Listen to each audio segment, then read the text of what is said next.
Today, we are exploring Lava Land. Now, it's about 10 miles outside of Bend up 97. So far, incredible. It really is. We are going to go look at a volcano that erupted some 7,000 years ago. 7,000 years ago. And I got to tell you, there is some really neat stuff. Outside of the visitor center, there is a ranger here, and he's got a bucket full of different things. Now, this one, what was this one? This is obsidian. Obsidian, and this is what they used to make, like arrows. The Indians made arrows and that kind of stuff. I even read inside in the visitor center that they make surgical knives out of this, and they're actually stronger than steel. And he also showed us a piece of pumice. Pumice. So this is pumice, and while it looks like a really heavy rock, it's very light, and if it's thrown in the water, it'll float.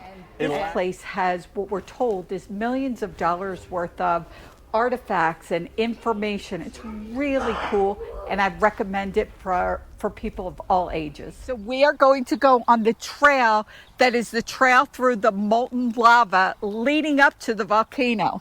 This place is just incredible, and to see the size of it, it is absolutely just huge. You can kind of maybe see those people walking in the background, but it is ginormous. Come join us as we go on this trail. I can't wait. As we walk up this trail, it's just so impressive how big and how much this is.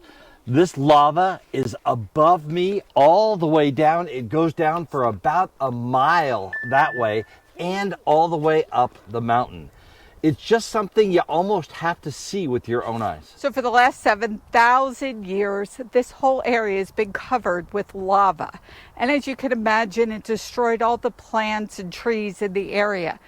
But the plants and the trees have adapted and can now grow in the lava. It's pretty cool to see this. As I stand here literally in the middle of this lava field, you can't help but to think what it was like 7,000 years ago, as all of this behind me was molten lava as it boiled out of the volcano that we're hiking up to right now. So this shows how the lava tubes were formed. And a few years ago, about 7 years ago, Dan and I actually went into one of the underground caves that was formed by these lava tunnels. It was so cool. Unfortunately, this visit, and they've already closed for the season, but if you're ever in the area, I highly recommend the lava cave to walk through. Standing on the edge of a volcano is almost an undescribable feeling. And right behind me, you can see an actual manned fire lookout station. We were talking to Mark, a U.S. Forest fireman that is stationed up there, and he is just looking out into this sea of green, just looking for spots of smoke to see that if a fire's coming. Earlier, we were on the trail in the lava field, and that was truly an immersive experience.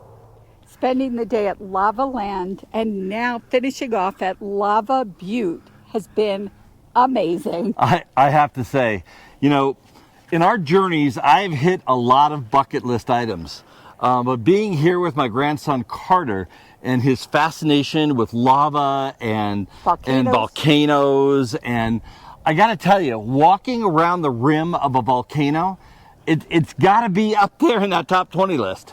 We have a lot of bucket list items. Good to check this one off, but we keep adding more on. But this was really something to see. From Lava Land near Bend, Oregon, I'm Dan Hunt with my incredible wife, Patti Hunt, saying have a great rest of today. And an even better day tomorrow.